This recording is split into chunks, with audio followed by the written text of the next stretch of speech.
There have been two instances of severe earthquake hitting Uttarakhand. One has been in 1505, another has been in 1803. 1505 earthquake has been mentioned also in the Muslim books of Akbarnama and Babarnama. And at that point of a time, the medieval people suffered a good amount of loss. In a similar manner, 1803 earthquake was one that affected Delhi NCR region. Of course, it was not Delhi NCR, and the damage was always going to be very, very large. India is actually on the cusp of experiencing a super major earthquake, and that calls for a lot of corrective action thereafter. And when we say so, we also say that why exactly is it that India is in a position to experience that part now? Why is it that earthquakes take place in India? And what are the reasons which allow India to be in such a position that it will experience a major earthquake? If you just take a look at it, this is the one place we are talking about. We are talking about 1991 Uttarkashi, 1991 Chamoli, 1999 1833 Nepal, 2015 Nepal as well, 1897 Assam, 1934 Bihar, and Nepal, both of them, Uttarakhand, and so on. The region is littered with earthquakes. And when such type of earthquakes come, the effect is going to be felt throughout the whole of the country. The whole of North India is one that is going to be a major destination for that. Essentially, most of these earthquakes going to be taking place in the region, and this likelihood of earthquake taking place is going to be increasing largely because of this factor. The Himalayan plate is colliding with the Tibetan plate in this case, and in this case it has created a crack. It is the activation of this crack that is leading to most of these earthquakes. That is the region. We are running through a region that is going to be India colliding with the whole of a Tibetan plateau region, and all along this place, Kathmandu is going to be in the belt of it. New Delhi is not going to be far away from that. Also, you will understand that this is one of the regions which is going to be having a larger earthquake severity as well as frequency. That means the earthquakes that are going to be striking India right now is going to be in the range of 7.8 to 8.5. And this is an inevitability. It is bound to come, and it is going to happen anytime. What has happened is that India has entered into an earthquake period. Now, earthquake period means that is, it's a earthquake cycle.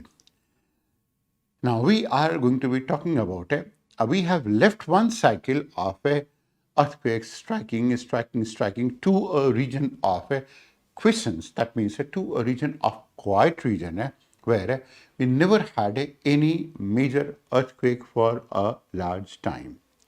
Now, that is indicating towards that we are in for a major earthquake, and all this quiet. All of this being quiet is an indication of a storm brewing before it. It is this quiet is very discomforting. And why we say it so? We say it so largely because there is a seismic gap. Now, you will understand it that most of this earthquake here takes place along these regions called as that is, these are the faults, these are the cracks. This is going to be GT. All of these regions called as a T, Yang, that is Yangtze Sapo super zone is going to be one of them. That is Sapo Indus super zone is going to be one of them. Then you have a super zone where both of India and Eurasia has got themselves welded. Tibet has got welded. And then you have several such type of belts where some of these weldings have taken place. And what has happened in this case is that is when you're going to take a look at a main central thrust, main boundary thrust, and main Himalayan thrust, all of these are going to be cracks. All of these are cracks.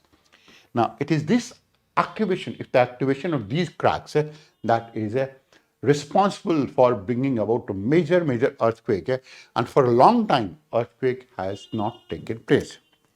This is largely because of a seismic gap. Now, seismic gap is a segment of an active fault. In this active fault, all of these are active faults. It's a segment of active fault known to produce significant earthquake that has not slipped in an unusually long time. And this is what has happened. Compared with other segments, that means after same structure, that means elsewhere, it has happened. Now, seismic gaps are prone to earthquakes because the accumulated strain, if an earthquake has not taken place for a long time in all these regions, then they're prone to earthquakes because the strain is accumulating. India keeps on colliding, and the strain is accumulating beneath the surface. And it has been not released for a good amount of time. So, by identifying these seismic gaps, by identifying some type of gaps that are going to be here, or maybe even here as well, all along this region as well, anywhere. So, by identifying these gaps, we can get to know the proneness of a region to earthquakes.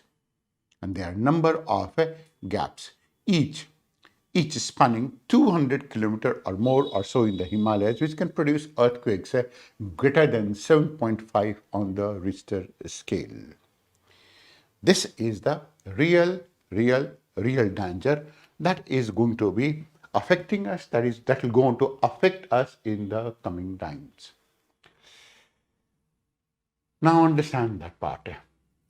We are talking about, that is, despite the fact that the earthquakes are going to be affecting us, they will go on to affect us, the impact of all of these earthquakes, can they be minimized? Can we manage this earthquake? Is it that the amount of damage that these earthquakes are going to do to India, can they be taken care of? So can they be reduced, or can they be managed? Now, this can be to an extent managed by what we call it as early prediction. That's going to be one. And the second is, it can be because of modification of the earthquakes. It can be either because of it, early prediction, or by modifying the earthquakes. Both of these are a possibility. When we talk about all of these type of earthquakes, the whole of the world's seismic zones, then this is a possibility. Some places it is happening, and some places it is likely to happen. Of course, this will go on to save thousands of lives. And when we say it can go to save thousands of lives, but it is very difficult to predict the time of the earthquake and location of the earthquake within any earthquake zone or within any volcanic zone. It's like, you can say, that is when an earthquake takes place, for example, this is the place where an earthquake has taken place, then it sends waves. This is one wave, this is going to be another wave. Now, this wave will go on to be felt with the help of the sensor. Now, sensor gives this information to the alert center, and then this is going to be the area affected. Now, as this area goes on to get affected, sensors are positioned about 6 to 12 kilometers or maybe 18 kilometers apart, miles apart from this zone. And that's how we try to do it so, in the guise of predicting an earthquake of sorts. There are, before any type of an earthquake comes, other than that, of course, there are many indications that we can follow. One of them is, and that's how exactly we can think of predicting an earthquake. One is this: rocks swell up and cracks open up. Swelling of the rock means the rocks swell up. That means they create a mound of salt. That is the type of a crack that they develop.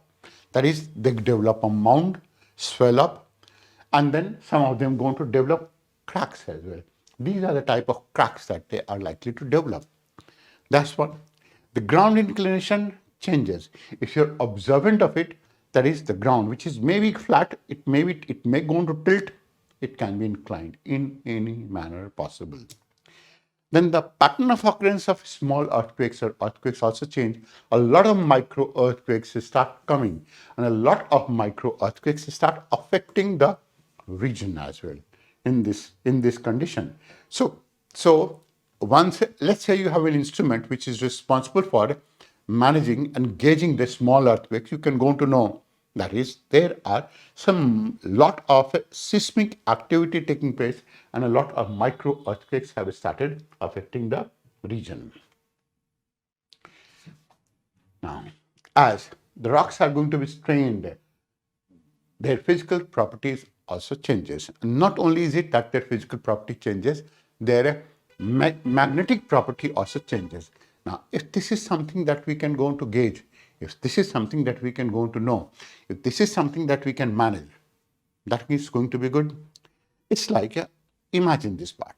This is a rock that is going to be in a pre-stressed state. So if an earthquake takes place, the deformation takes place, and then it goes on to get ruptured. That is going to be seismic waves radiating away from the earth, and these are going to be, of course, this is going to be one way in which it is going to be affecting it. Liquefaction is how exactly that we are going to be talking about it. That is the impact of this earthquake. So in this impact, we can understand to an extent some amount of some amount of density of the rocks. But then we are talking about that is as the rocks are strained beyond their physical properties, their magnetic properties also go on to change. Taking a look at it, this is something that we can do. Then there is a change in the velocity of the seismic waves in the quake area. Now there is a system of seismographs that are applicable in the whole of the world. System of seismographs throughout the whole of the world. And because they are going to be system of it, you can always go on to change. You can always go on to know the velocity of the earthquake waves, depending on whether you have placed these seismographs at an equal interval or not. That's part of it. And rocks undergo increase in volume of the granular materials, what is called as dilatancy. They dilate before anything happens. That's what we intended to show you here. That is all of these rocks, they have a tendency to get themselves dilated in this manner. They go on to get dilated. That means, in a sense, this is like your pupils dilate when you see something very attractive, and you know what I mean. Then that's what exactly happened with rocks as well. But in this case, this is going to be in a very negative manner of sorts. Of course, one of the indications that earthquake is going to come is the release of radon gas. Now, radon gas is released from cracks into the ground or the soil. Like, that's the place. If it is going to be, there are going to be certain type of cracks here. It is going to be basement of sorts. These are the cracks. These are the areas where the radon gas is going to be released. Now, if you have some type of a sensor in this place, this is something that can be done. If this is a well and this is indeed a well, then during an earthquake and just before the earthquake, the amount of radon gas increases in it. Also, the amount of radon in the soil increases, and that shows it as well. The water levels in the wells may go to rise or fall. So if they are rising or falling not on the basis of rainfall, you know that something is fishy, something is wrong here. And that is an indication. Not only that, animals start acting in a very, very strange manner. Of course, they have a higher sensory perception. If you leave it to animals, nothing will happen to them. But because you bring these animals somewhere near to your house, they keep it in a concrete structure, that's the reason. Otherwise, you have seen that good number of dogs and other people escape some of this type of hurt. That is likelihood. You'll find that the cows will start jumping. You're going to find the rodents will start moving here and there. The dogs will start barking. The behavior is actually very strange. And this happened during Gujarat earthquake. And you will not imagine it. The Chinese were able to predict the Tangshan earthquake 1975 only on the basis of this behavior. So animals have behave in a different manner, and then before an earthquake, weak force shocks are going to be there. As we said, that is a weak force shocks may be recorded by the seismometers. This is what we are talking about, and these weak force shocks means that is just before an earthquake, small type of earthquakes will start coming place, and that may be indication that there is a big earthquake that is going to be there. Also,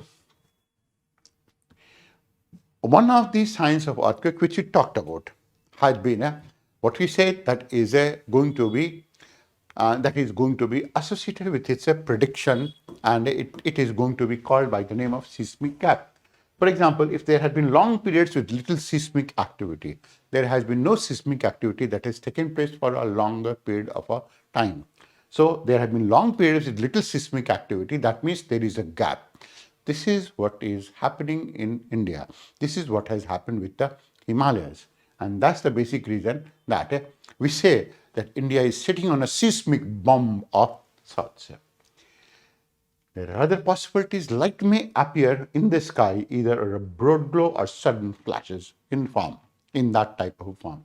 This is one way in which you can understand the earthquakes. Of course, batteries of instruments are used to measure these effects.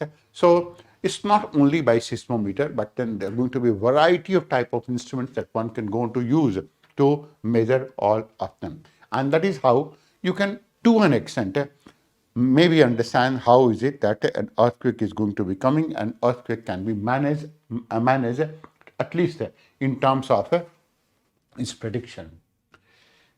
So one of the ways of managing earthquake is by its prediction, if we can predict it.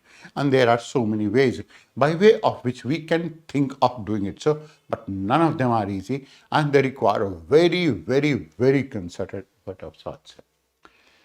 The other is going to be earthquake modification. And when we talk about earthquake modification is all about, let's say, an earthquake is an inevitability. Can we reduce the impact of the earthquake? That is earthquake modification. Can we create another earthquake because a major earthquake doesn't going to happen? Now that is earthquake modification. So the idea in this case is rather than letting the strain accumulate in this form to be subsequently released in a major earthquake, we allow the strain to be released. Rather than letting a strain accumulate and then store energy, we will going to allow it to released. And how it can be? By fluid injection to reduce the frictional resistance of faulting. That means by pumping some amount of a fluid in this case, that's going to be one. And of course, this has happened in Denver. And we'll show you here. That is, if there has been certain type of cracks, then you inject some of these type of fluids. And what these fluids do is that they activate an earthquake. And then you activate an earthquake. So earthquakes do come, but they come not in a damaging manner. Let's say that an earthquake of 7.5 Richter on the Richter scale was going to hit a region, or 8 on the Richter scale was going to hit the region. And ultimately, what you have done is that by injecting these type of fluids and creating such type of a fluid so that the slippages become easy of sorts, you have created 3 earthquakes, 3.5, 4, 5 or so.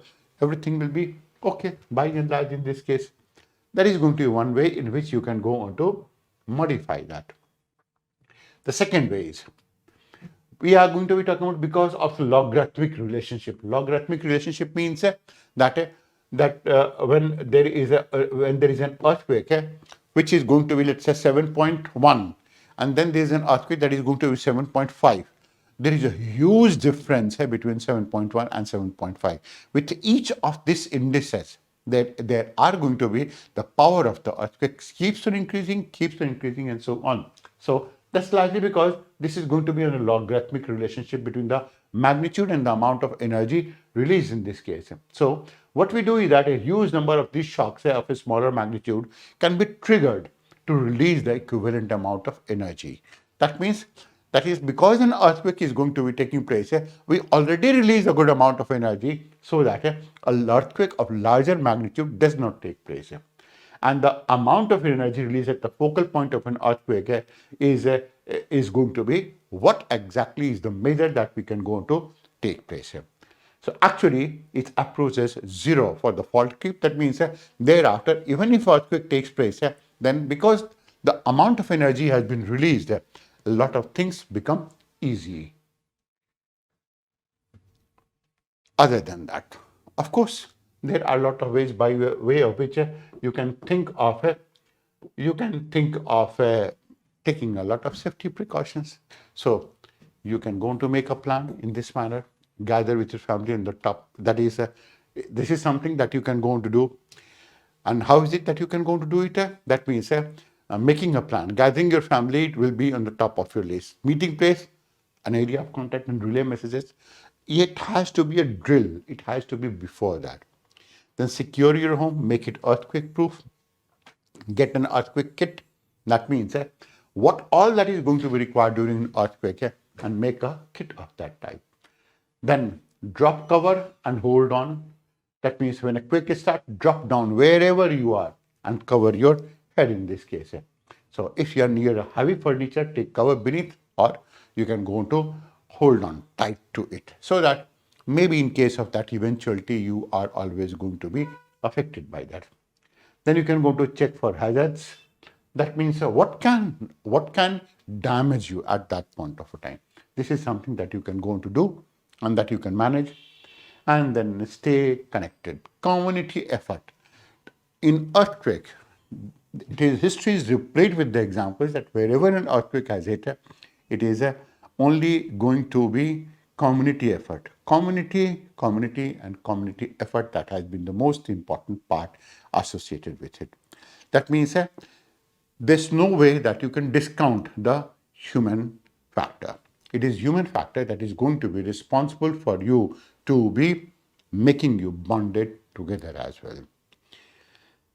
So, as we say, earthquakes cannot be predicted. We cannot go on to make it sure that there will be no earthquake. An earthquake of a bigger magnitude is bound to hit the earth. That's one. This is an inevitability. We cannot prevent it. What we can prevent is that we may try to predict it. What we can do is we may try to modify it. What we can go on to do is allow the people to get themselves ready for that. Allow them to undergo drill operations, mock drill operations, or do anything possible so that they are in a position to replicate something that was going to come, but then they are able to do it much more efficiently. To have more such discussions and analysis, subscribe to our channel and hit the bell icon for notifications on our upcoming videos.